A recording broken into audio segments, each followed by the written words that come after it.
WhatsApp has become such an integral part of our lives now that it's difficult to spend an entire day without checking the app at least once. It's easily one of the most used apps in our smartphones. But lately, WhatsApp comes with this pop up containing a message that says that it wants to bring about a change in its privacy policy and that it requires your permission. Sounds normal, but if you look closely, it says that if you do not agree to this, then you cannot be using WhatsApp again starting from the 8th of February. If you look even more deeper into why WhatsApp is doing this, you will come across a set of details that would scare you a lot. Basically, by this new privacy policy, WhatsApp can now have access to your usage data, your location, your device's IP address, your photos, and your videos. Not just that, but now also your bank account details. Yes, your financial details, and it can even have access to all the transactions you made so far. All this data will be shared to Facebook, a social media site which has maintained a very bad reputation when it comes to the privacy of its users.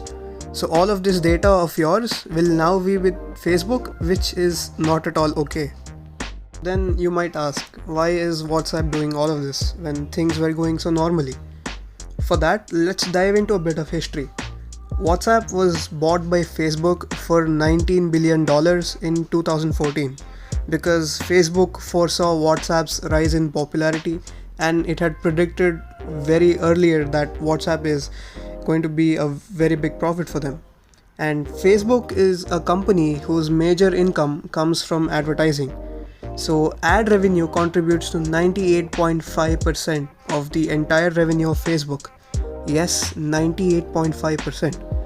So all these ads that you see on Facebook is their major source of income. If you analyze this carefully in Facebook's perspective, when you use Facebook, you no more are the user, you are basically its product. Yes, that was a bit dark, but that is the harsh reality. That's how Facebook works and that's how Facebook runs after all. So how does all this have a connection to WhatsApp? It's very simple. Now, if WhatsApp has access to your financial details, it will start recommending products to you via advertisements almost everywhere, forcing you to buy stuff through the websites that are mentioned in those ads. In case you still didn't understand what WhatsApp is trying to do with its privacy thing, then have a look at this meme. It'll sum up everything for you. In the business world, how this works is once Facebook acquires all your data, it then starts selling this data to other companies at millions of dollars. And then these companies make use of all these details to help them reach out their products to you at a more frequent rate. There's even a possibility of advertisements to start showing up on WhatsApp itself. So from all of this, it becomes clear that WhatsApp is not safe anymore and it's not as reliable as it was before. No one wants to share their private data with anyone, and obviously not with Facebook. But on the other hand, you also don't want to sacrifice WhatsApp. So the next immediate question which arises is that, is there any alternative to the solution? Well, fortunately, people have already found one. The answer to that is this app called Signal, which is also a messaging app and it's already downloaded by over 10 million people. I've already seen people ready to switch to this app as well.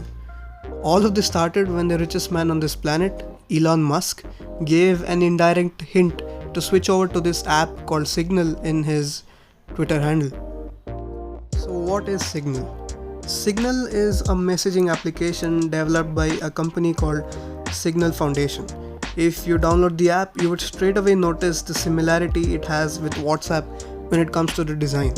You could normally send text or send photos or videos just like how you did in WhatsApp.